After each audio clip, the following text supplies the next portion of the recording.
சங்கம வானொலி நேயர்கள் அனைவருக்கும் என்னுடைய அன்பின் வாழ்த்துக்கள். நடந்தாமை அவர்களுடன் கூட இருப்பார்கள். சங்கம வானொலியை நடத்தி கொண்டிருக்கும் லேஸ்டி அண்ணா குடும்பத்தையும் சந்ததியும் தேவன் நிறைவாய் ஆசீர்வதிப்பாராக. இன்றைய நாளில் நான் எடுத்துக்கொண்ட தலைப்பு ஆளுகை. கர்த்தர் தம்முடைய ஆளுகையை எங்கள் மேல் வைக்கும்போது எல்லா விதத்திலும் அவர் எங்களோடு கூட இருப்பார் என்று சொல்லி நாங்க பார்க்கிறோம். அங்கு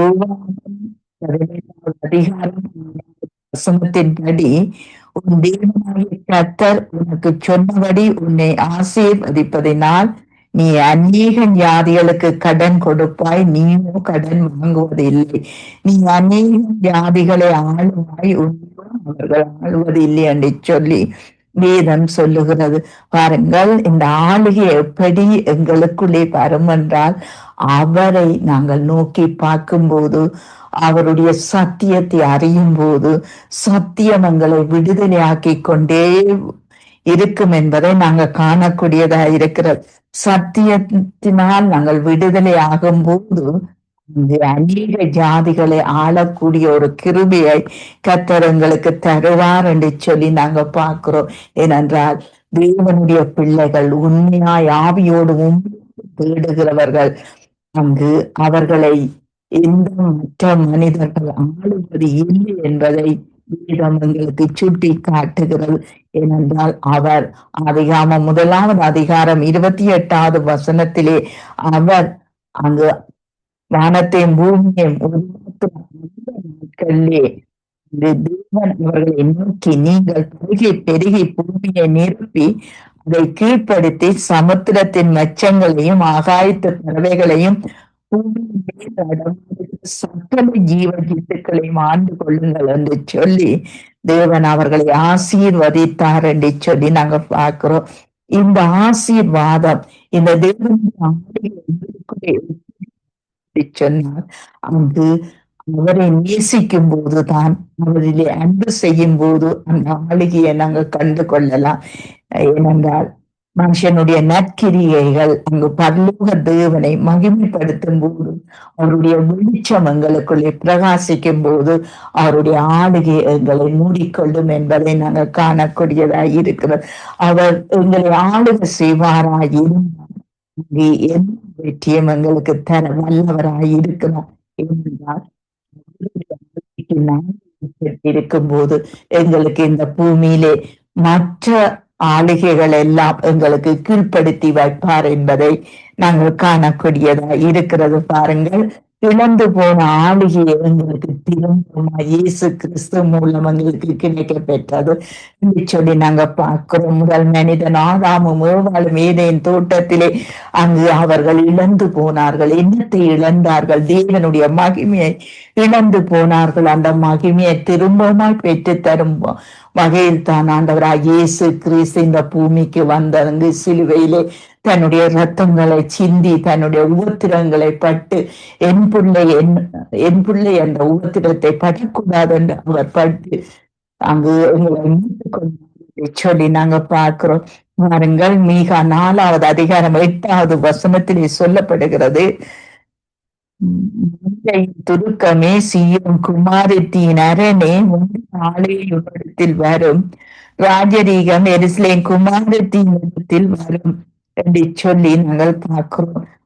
சீயோன் குமாரத்தி என்ற அந்த இஸ்ரவேலின் மகிமை, அவர்களுக்குள்ள மகிமை, அங்கு மந்தையின் துருக்கமாய் இருக்கிற அந்த மகிமைகள் எல்லாம் அவர்களுக்குள்ளே திரும்பி வரும் என்பதை வேதம் சொல்லுகிறது. ஏனென்றால் நாங்கள் மனுஷர் ஏற்றபடி தேவனுடைய நீதிக்கு மனம் திரும்பும் போது, நீதியாய் நாங்கள் இருக்கும்போது நிச்சயமாகவே அவர் ராஜரீகம் எங்கள் மேல வைப்பார் என்று சொல்லி நாங்க பார்க்கிறோம்.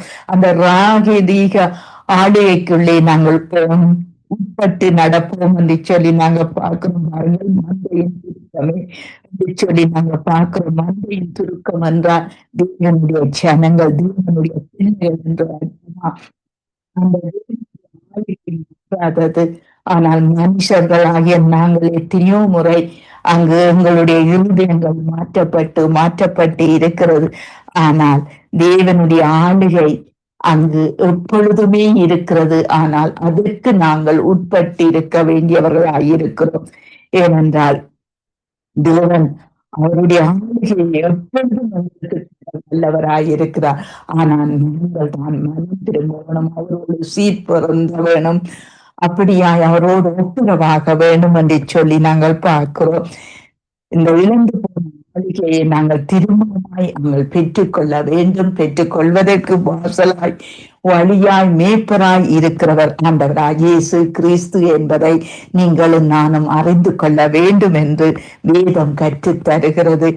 பாருங்கள், சங்கீதம் 8வது சங்கீதம் 6வது வசனத்திலே சொல்லப்படுகிறது, உன்னுடைய கரத்தின் கிரியைகளின் மேல் அவனுக்கு ஆளுகை தந்து ஆடு, மாடு, காட்டு மிருகம், வயிற்று பறவைகள், சமுத்திரத்தின் மீன்கள் அத்தனையும் மனுஷனுடைய பாதத்துக்கு கீழ்ப்படுத்தினீர் என்று சொல்லி நாங்கள் பார்க்கிறோம். அந்த தேவனுடைய கரத்தின் கிரிகள், இந்த வானம் பூமி எல்லாம் அவருடைய கரத்தின் கிரிகள். அவர் எங்களுக்காகத்தான் அந்த கரத்தின் கிரிகளை செய்து முடித்தவர். அவர் எங்களை அதை ஆளும்படிதான் எங்களுக்கு தந்தவர். ஆனால் அந்த ஆளுகை எங்களை விட்டு நீங்கும் போது, மகிமையற்றவர்களாய் நாங்கள் நிற்கும் போதுதான் அந்த இயேசு கிறிஸ்து தேவ மகிமையை திரும்பவும் எங்களுக்கு தர வந்தவர். இழந்து போனதை தேடவும் ரட்சிக்கவுமே மனுஷகுமாரன் இந்த பூமிக்கு வந்தார் என்று சொல்லி நாங்கள் பார்க்கிறோம். தங்கள் அப்படித்தான் மனுஷராகிய நாங்கள் எப்படியாய் இருக்கிறோம், தேவனுக்கு ஏற்றவைகளை செய்யக்கூடியவர்களாய் நாங்கள் இருக்க வேண்டும். சத்தியம் என்னத்தை சொல்லுகிறது, சத்தியம் எப்படியா எங்களை விடுதலை ஆக்குறது என்று இங்கு மனிதனாகிய நாங்கள் அறிந்து கொள்ள வேண்டும். ஏனென்றால் அவர்தான் வாசல், அவர்தான் மேய்ப்பராய் இருக்கிறார். அவர் எங்களை முற்றிலும் அறிந்த தேவன், எங்கள் உள்ளங்களை உள்ளாந்திரியங்களை ஆராய்ந்து பார்க்கிற தேவன். அப்படிப்பட்ட ஒரு அன்பு தேவனுக்குள்ளே நாங்கள் இருக்கிறோம் என்பதை நாங்கள் காணக்கூடியதாய் இருக்கிறது. ஏனென்றால் அவர் எங்கள் மேல் வைத்த அன்பு மாறாத அன்பாய் இருக்கிறது. நாங்கள் எத்தனை தரம் மாறினாலும் அவருடைய அன்பு மாறாதது. திரும்ப திரும்ப ஆனா வருத்தப்பட்டு பாரம் சுமக்கிறவளே, நீங்கள் எல்லாரும் என்னண்டை வாருங்கள், நான் உங்களுக்கு இளைப்பாறுதல் தருவேன் தருவேன் என்று சொல்லிக்கொண்டு அங்கு அழைத்து கொண்டு இருக்கிற தேவனாய் இருக்கிறார். ஏனென்றால் அழைக்கிற தேவன் எங்களுடைய தேவன். நாங்கள் கெட்டு போகாம நித்திய ஜீவனை அடையும்படி இவ்வளவா எங்களுக்கு அன்பு கொண்டு நடத்துகிறார். எங்கள் சந்ததி, எங்கள் குடும்பம் வாழ வேணும் என்று அவர் விரும்பப்படுகிறார்.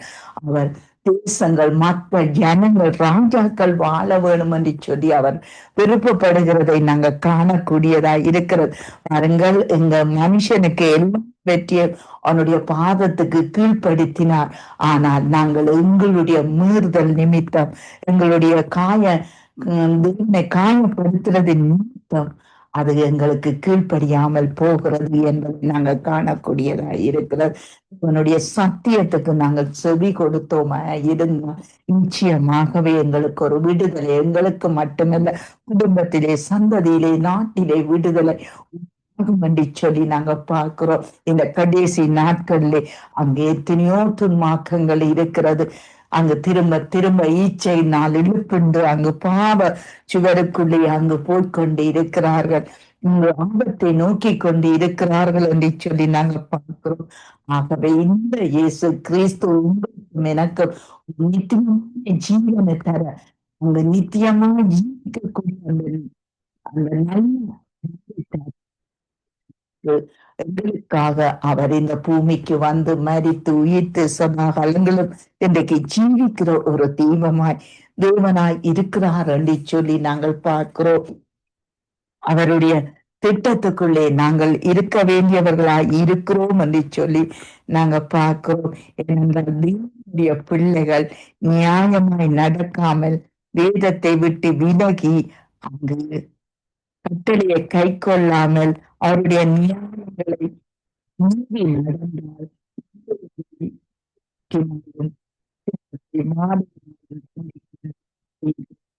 நடந்தால் நாங்க நியாயம் இல்லாம நடக்கும்போது, அவர் சொன்ன காரியத்துக்கு மீறி நடக்கும்போது அவர் எங்களுக்கு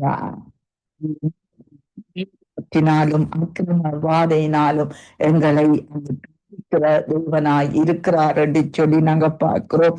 ஏனென்றால் சங்கீதம் 89:29 சொல்லப்படுகிறது, அவர் சந்ததி என்றென்றைக்கு நிலைத்திருக்கவும் அவர் ராஜஜனம் வானங்கள் மட்டும் நிலைநிற்கவும் இருக்கிறது என்று சொல்லி நாங்கள் பார்க்கிறோம். பாருங்கள், நடக்க வேண்டும் என்று சொல்லி வேதம் எங்களுக்கு கற்றுத் தருகிறதை நாங்கள் காணக்கூடியதாய் இருக்கிறது. ஹம், ஏனென்றால் எங்களுக்கு எல்லா விதத்திலும் ஆரோக்கிய தர அவர் நல்லவராய் இருக்கிறார். அவன்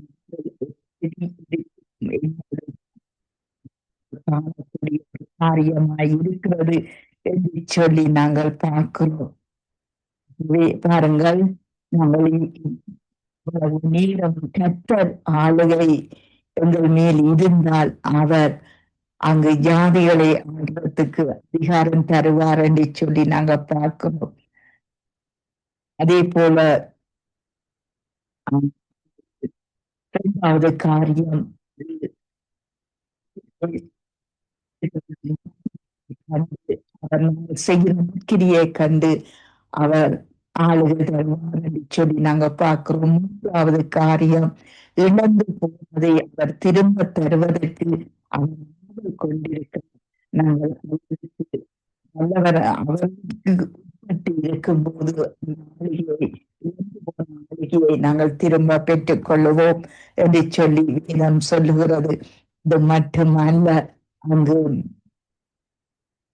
அங்கு இந்த மனுஷனுடைய பாதங்களுக்கு கீழ்ப்படுத்தினார். நாலாவது காரியம். ஐந்தாவது காரியம் என்னென்றால், சத்துருக்கள் மீது எங்களுக்கு ஆளுகை தந்தார் என்று சொல்லி நாங்க பார்க்கிறோம். ஏனென்றால் சட்டங்களின் தேள்களை மிதிக்கவும் சத்துருவின் சகல வல்லமையை மேற்கொள்ள அதிகாரம் தந்தார் என்று சொல்லி நாங்க பார்க்கிறோம். அங்கு சங்கீதம் 110 வசனத்திலே, கர்த்தர் சீயோனில் இருந்து செங்கோல் எங்களுக்கு அனுப்புவார். அந்த செங்கோல் நாங்கள் ஆளுகை செய்யக்கூடியதாய் இருக்கும். ஏனென்றால் சத்துருக்களின் நடுவே ஆளுகை செய்யும் சொல்லி நாங்க பார்க்கிறோம். செங்கோலுக்குள்ளே இருக்குமான செய்யும் என்றால் அவருடைய பரிசுத்த நாளிலே ஜனங்கள் பரிசுத்த அலங்காரம் உள்ளவர்களாய் புதிய காலத்தை கற்பத்தில் பிறக்கும் அங்கு பணிக்கு சமனாய் அங்கு இருப்பார்கள் என்று சொல்லி நாங்கள் பார்க்கிறோம். பாருங்கள், இப்படியாய் ஆண்டவர் எங்களுக்கு அந்த ஆளுகையை தந்திருக்கிறார். அந்த ஆளுகைக்கு நாங்க உட்பட்டு வாழுவோமா இருந்தா தேவன் எல்லாவற்றிலும் எங்களை காத்து பாதுகாத்து நடத்துவார். எங்கள் போக்கள் வரக்களை காத்து நடத்துவார் என்று சொல்லி நாங்க பார்க்கிறோம். சத்துரு அங்கு ஆளுகை செய்ய நாங்கள் விடக்கூடாது. எப்படி அவன் எங்களிடத்திலே ஆளுகை செய்வான் என்றால், இச்சைகளை போட்டு அந்த இச்சையினால் இடுப்புண்டு அதை பாவம் செய்ய வைத்து பின்குள்ளாய் இழுத்துக் கொள்ளுகிறதை நாங்கள் இந்திய நாட்களிலே அநேகரை நாங்கள் காணக்கூடியதா இருக்கிறது. இப்படி அங்கு தேவனை எதிராகி அந்த சத்துருவின் அவருடைய காரியங்களுக்கு நீங்கள் இடம் கொடுப்பனை நீங்கள் மேற்கொள்ள முடியாம போய்விடும். ஆகவே ஆண்டவர் சத்துருக்களை பாதபடியாக்கி போடுகிற தேவனாய் இருக்கிறார்.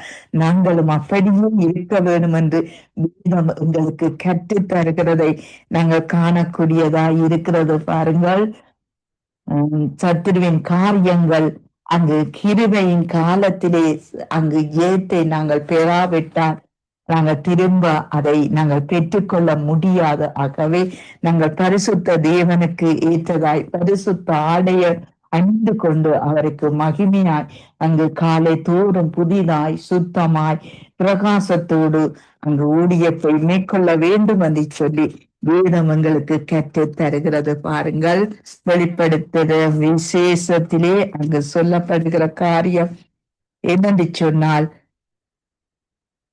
அங்கு அங்கு ஆட்டுக்குட்டியானவர் அங்கு வரத்திலே எப்படியாய் அரசாளுகிறாரோ அப்படியா இந்த பூலோகத்திலே அரசாள கர்த்தர் எங்களுக்கு கிருபை தருவார் என்று சொல்லி நாங்க பார்க்கிறோம்.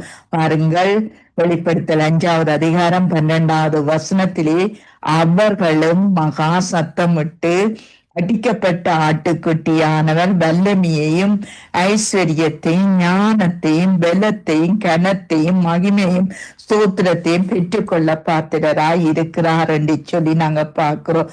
பாருங்க, அடிக்கப்பட்ட ஆட்டுக்குட்டியானவருடைய அந்த மகிமையை பாருங்கள். அவருடைய மகிமை வல்லமை இருக்குது, அவரிடத்தில் ஐஸ்வர்யம் இருக்குது, ஞானம் இருக்குது, அங்கு பலன் இருக்குது, கனம் இருக்குது, மகிமை. அப்படியா 7 காரியத்தை அங்கு காணக்கூடியதாய் இருக்குது. என்ற அந்த பரிபூர்ணத்துக்குரியவதானங்கள் ஆட்டுக்குட்டி ஆகிய எங்கள் இயேசு கிறிஸ்து என்று சொல்லி நாங்க பார்க்கிறோம். பாருங்கள், 5:13 சொல்லப்படுகிறது. பூமியிலும் இருக்கிற சிருஷ்டிகள் யாவும், சமுத்திரத்தில் உள்ளவைகளும் அவற்றில் அடங்கின வஸ்துக்கள் யாவும், சிங்காசனத்தின் மேல் வீற்றிருக்கிறவருக்கும் ஆட்டுக்குட்டியானவருக்கும் சோத்திரமும் கனமும் மகிமையும் வல்லமையும் சதா காலங்களிலும் என்று சொல்ல கேட்டேன் என்று சொல்லி நாங்கள் பார்க்கிறோம். பாருங்கள், அங்கு கீழ்ப்படிய வேணுமா? அவைகள் எல்லாம் கீழ்ப்படியும் போது தேவனுடைய சமாதானம் எங்கள் தேசங்களில் ஆட்கொள்ளும் என்று சொல்லி நாங்க பார்க்கிறோம். பாருங்கள், சிங்காசனத்தின் மேல் வீற்றிருக்கிற ஆட்டுக்குட்டியானவரும் எங்கள் பிதாவும் அந்த சதா காலத்திலும் அவைகளுக்கு மகிமை இருக்கிறது. அந்த மகிமையை இந்த பூலோகத்தில் இருக்கிற உங்களுக்கும் எனக்கும் அவரை ஏற்றுக்கொள்ளும் போது தருகிறார் என்று சொல்லி நாங்க பார்க்கிறோம். ஏனென்றால், நானே வழியும் சத்தியும் ஜீவனுமாய் இருக்கிறேன், என்ன எல்லாமே என் பிதாவிடத்து ஒருவனும் வரான் என்று சொல்லப்பட்டிருக்கிறதை நாங்கள் வேதத்திலே காணக்கூடியதாய் இருக்கிறது. அவன் நல்ல மேய்ப்பனாய் இருக்கிறார். தன் ஆண்டுகளுக்காக அவர் அங்கே வெற்றியம் செய்து முடிப்பார் என்று சொல்லி நாங்க பார்க்கிறோம். அந்த மந்தைக்குள்ளே நீங்களும் நானும் இருக்கும் போது அவருடைய ஆசீர்வாதம் எங்களுக்கு எப்பொழுதும் உண்டாகும் என்று சொல்லி நாங்க பார்க்கிறோம்.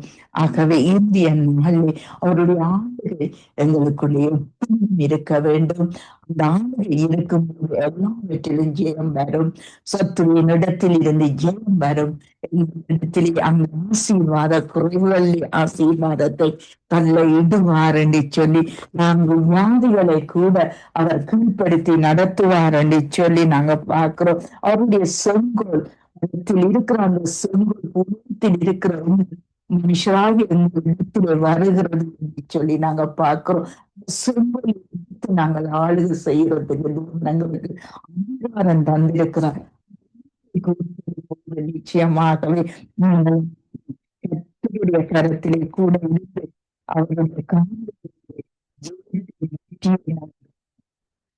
செய்வாராக. ஆகவே இந்திய நாளை கர்த்தருடைய கரத்திலே நாங்கள் ஒப்பு கொடுப்போம் என்றால், நாங்கள் அவருடைய ஆளுமைக்குள்ளே, அவருடைய அதிகாரத்துக்குள்ளே நாங்கள் கடந்து வர வேண்டும். அப்பொழுது தான் உங்களுக்கு நிலை வரும், அப்பொழுது வல்லமை வரும், அப்பொழுது ஐஸ்வர்யம் வரும், அப்பொழுது உங்களுக்கு கனம் வரும், மகிமை வரும்.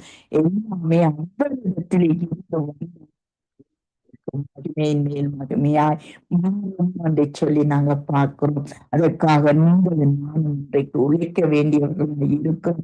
தேவனுக்கு முன்பாக நாங்கள் தேவனுடைய நீதிக்கு முன்பாக நாங்கள் நீதியாய் இருக்க வேண்டும். கிரிகளை நாங்கள் செய்து முடிக்க வேண்டும். ஏனென்றால் இந்த பூமியிலே தான் நாங்கள் செய்ய முடியும். மற்ற மனிதர்களுக்கு நாங்கள் எல்லாம் செய்யணும், அதெல்லாம் எங்களுக்கு கிரியமாக்கி இருக்கும். எங்களுடைய கண்ணீரை அவர் துருத்தியிலே சேர்த்து வைத்திருக்கிறார். இப்படிப்பட்ட தேவனை எங்கேயும் நீங்க காண முடியாது. நீங்கள் இந்த தேவனை பற்றி அறிய வேணும். ஏனென்றால் இந்த தேவன் உண்மையான தேவனாய் இருக்கிறார், இருக்கிறார்.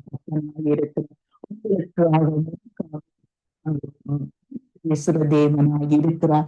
ஏனென்றால் இந்த கிருபையின் காலத்தில் நீங்கள் மனம் திரும்ப வேண்டும். மனம் திரும்பினால் நீங்கள் அங்கு பரலோகத்திலே ஒரு நித்திய ஜீவனை உங்களுக்கு தந்து அவர் ஆசீர்வதிப்பார் என்று சொல்லி நாங்க பார்க்கிறோம். ஏனென்றால் பிதாவாகிய தேவனையும் ஆட்டுக்குட்டியான இயேசு கிறிஸ்துவையும் அறிகிற அறிவே நித்திய ஜீவன். உங்களுக்கும் எனக்கும் அந்த நித்திய ஜீவனை அவரால் எங்களுக்கு கிடைக்கும். என்றால் இழந்த மகிமையை திரும்ப தந்து எங்களை மகிமைப்படுத்த அவர் வல்லவராய் இருக்கிறார். அப்படி மகிமைப்படுத்த அவர் சொல்லி நாங்கள் பார்க்கிறோம். ஆகவே இந்திய நாளிலே கர்த்தருடைய கரத்தில் பைத்தியம் ஒப்பு கொடுத்து அவருடைய ஆலயங்கள் மேல் வரும்படி நாம் ஜெபத்திலே வழிநடத்தப்படுவோம். அன்பான பிதாவே, இயேசு கிறிஸ்துவின் நாமத்தினால் உம்முடைய சமூகத்திலே எங்களை தாழ்த்தி ஒப்பு கொடுக்கிறோம். ஆண்டவரே, உம்முடைய ஆளுக அதிகார வல்லமை இந்த பூலோகத்தில் இருக்கிற எல்லா ஜனங்கள் மீதும் கடந்து வர கர்த்தாவே, அவர்கள் இறுதியான சிந்தைகள் மாற்றப்பட மனம் திரும்ப வேண்டியவர்கள் உம்முடைய ரட்சிப்பை காண உண்மை ஏற்றுக்கொள்ள என்பவனை ஒவ்வொருவருக்கும் கிருபை கொடும். சமமாந்திக்காய் விஷயநாமன் சந்ததிக்காய் ஆசீர்வதியும். சகலதையும் தாங்கி தப்பிவிட்டு சகலதையும் புதிதாக்கி வழி நடத்தும். இயேசுவின் நாமத்தை ஜெபிக்கிறோம் பிதாவே. ஆமென்.